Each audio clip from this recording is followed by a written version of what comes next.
وأشهد أن لا إله إلا الله وحده لا شريك له وأشهد أن سيدنا محمدا عبده ورسوله. قال الله تبارك وتعالى وأقيموا الصلاة وآتوا الزكاة وقال النبي صلی اللہ علیہ وسلم صلوا كما رأيتموني أصلي. معزز حاضرین، نماز کے تعلق سے ہماری بہت ساری باتیں ہو چکی تھیں. نماز کا جو طریقہ ہے، اللہ کے نبی صلی اللہ علیہ وسلم فرماتے ہیں کہ نماز کے طریقے آپ مجھ سے سیکھو، ویسے ہی آپ کو نماز پڑھنا ہے جیسے آپ مجھے نماز پڑھتے ہوئے دیکھتے ہو. اور اللہ کے نبی صلی اللہ علیہ وسلم نماز کیسے پڑھتے ہیں یا کیسے پڑھتے تھے آپ ہمارے سامنے موجود نہیں ہیں. ہم یہ نہیں کر سکتے، آپ مجھے کہہ سکتے ہیں مولانا صاحب نماز پڑھ کر کے دکھا دیجیے، لیکن اللہ کے نبی صلی اللہ علیہ وسلم جس شریعت کو بیان کرنے کے لیے اور جس کی تبلیغ کے لیے اس دنیا کے اندر آئے تھے، اللہ کے نبی صلی اللہ علیہ وسلم کی وہ شریعت ابھی بھی محفوظ ہے اور تا قیامت یہ شریعت محفوظ رہے گی. اور اللہ رب العالمین نے اس کی حفاظت کی ذمہ داری اپنے سر اپنے ذمہ لی ہے. نماز کے تعلق سے بہت ساری جو بیسک چیزیں ہیں، جسے نماز کسے کہتے ہیں، نماز کا مقام اور مرتبہ کیا ہے، نماز کی فضیلت کیا ہے، نماز کب فرض ہوئی، نماز کیوں فرض ہوئی، نماز کا حکم کیا ہے نا، بچوں کی نماز کا کیا حکم ہے، بے نمازی کا کیا حکم ہے، اور سلف اور علماء کے کیا اقوال ہیں بے نمازی کے تعلق سے. اور اس کے بعد ہم نے شروع کیا تھا، میں نے بتایا کہ نماز کے اندر کچھ شروط ہیں، اس کے اوپر ذرا فوکس کرنا ہے. نماز کے اندر کچھ شروط ہیں، نماز کے کچھ ارکان ہیں، نماز کے کچھ واجبات ہیں جس کے ہم فرائض بولتے ہیں، اور اس کے بعد نماز کے کچھ سنتیں ہیں.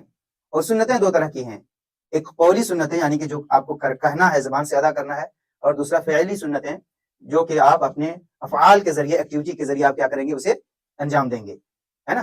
ہم سب سے پہلے آتے ہیں شرطوں کی، نماز کے جو شروط ہیں اس کے بارے میں غور کرتے ہیں. نماز کے دو شروط ہیں، یعنی دو طریقے سے ہم اس کے شروط کو بانٹتے ہیں. ایک نماز کے واجب ہونے کے شروط کیا ہیں، کہ آپ کیسے سمجھیں گے کہ یہ نماز ہمارے اوپر واجب ہو گئی ہے، سمجھ رہے ہیں، اس کے 4 شروط ہیں.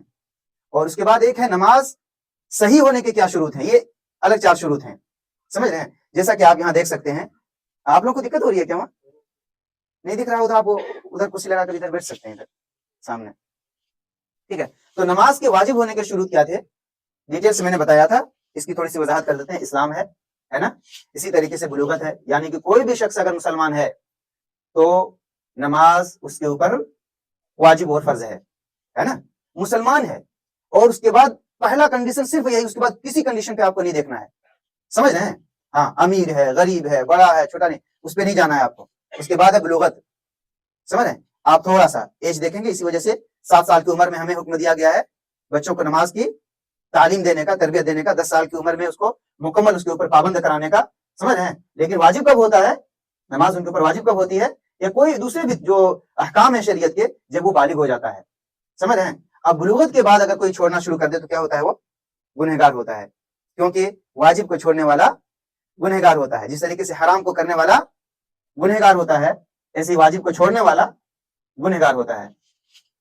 اس کے بعد تیسرا شرط کیا، عقل. مان لیجئے کوئی آدمی ہے، مسلمان ہے نا، مسلم گھرانے میں پیدا ہوا ہے، لیکن جنون آ گیا اس کو، ہے نا، ذہنی اعتبار سے وہ مریض ہو گیا. ایسی صورت میں کیا کریں گے، پاگل ہو گیا ہے تو پھر اس کے اوپر نہیں ہے، کیونکہ سب سے امپورٹنٹ جو چیز ہے وہ عقل ہے. وہ سوچے گا، ہے نا، جب ان کے پاس سوچنے سمجھنے کی صلاحیت اور قوت رہے گی تب جا کر کے وہ اپنے رب کے سامنے جھکے گا، اور تب نہ اس کی جو بہت سارے جو کام ہیں اس کی رعایت کر پائے گا، وہ سمجھ پائے گا. جب دماغی کسی کا کام نہیں کرے گا تو پھر وہ کیا کرے گا پھر، ہے نا. تو یہ اللہ رب العالمین کی طرف سے ان کے لیے کیا ہے، چھوٹ ہے. اور اس کے بعد چوتھا تھا موانع سے پاک ہونا، یعنی کہ ماشاءاللہ مسلم تو ہے، عاقل بھی ہے، بالغ بھی ہے. جیسے خواتین حیض کے ایام آ جاتے ہیں، 3 دن 4 دن 5 دن 7 دن، ہے نا، تو ایسی صورت میں ان کے اوپر سے نماز نہیں ہے، نہ ان کو اس کی قضا کرنی ہوتی ہے کہ نہیں. اب اس کے بعد آ جاتے ہیں نماز کے صحیح ہونے کے شروط کیا ہیں. آپ مسلمان بھی ہیں، ماشاءاللہ بالغ بھی ہیں، سمجھدار بھی ہیں، اور موانع سے پاک بھی ہیں آپ ہر چیز سے. اب اس کے باوجود آپ نماز پڑھ رہے ہیں تو نماز پڑھنے کے دوران ان چیزوں کا آپ خیال رکھیں گے. اس چیز کا خیال رکھنا ہے، وقت کی پابندی کریے، کیونکہ آپ ابھی اگر فجر کی نماز پڑھ لیں گے تو آپ کی نماز ہو جائے گی؟ نہیں ہوگی. ہر نماز کے لیے اللہ رب العالمین نے کیا کیے ہیں، اوقات متعین کیے ہیں. اور اس کے بارے میں شاید میں نے ڈیٹیل سے بتایا ہوا ہے آپ لوگوں کو. اول وقت ہر نماز کا اول وقت ہے اور آخری وقت ہے. جیسے ہم نے عشاء کی نماز اول وقت پہ پڑھ لی ہے، شروع وقت پہ پڑھ لیا ہے، اور ابھی یہ کب تک، 12 بجے رات تک آپ پڑھ سکتے ہیں. دوسری روایتوں کے مطابق آپ 1/3 رات تک پڑھ سکتے ہیں، سمجھ رہے ہیں نا. تو آپ دیکھتے جائیے. اسی طریقے سے عصر کی نماز جب کسی چیز کا سایہ اس کے برابر سے زیادہ ہو جائے. اثر کی نماز کا وقت شروع ہو جاتا ہے. کب تک پڑھیں گے؟ جب تک 2 برابر نہ ہو جائے. سمجھ رہے ہیں؟ اس کے بعد جو اختیاری وقت ہے یہ ختم ہو جاتا ہے اور اس کے بعد پھر سے شروع ہو جاتا ہے اضطراری وقت. تب بھی آپ پڑھ سکتے ہیں. کب تک؟ جب تک کہ سورج ڈوب نہ جائے.